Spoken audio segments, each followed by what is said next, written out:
Nagkamali ako sa paghingi ng tulong at suporta niyo para kay Pangulong Bongbong Marcos.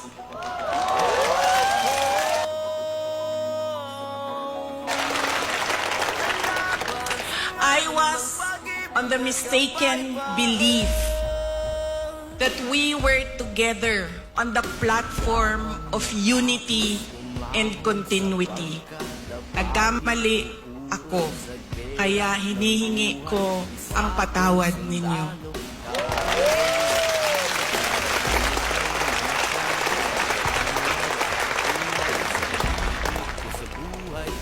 You know, this has been going on for 9 days.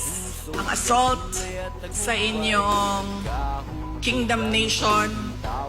At I could not come earlier dahil meron ding atake sa opisina ng pangalawang Pangulo. At hindi ko maiwanan ang aking mga kasamahan doon sa Office of the Vice President.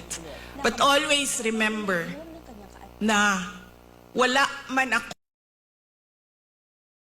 sa mga masasayang araw ninyo, pero nandito ako lagi sa inyong kalungkutan.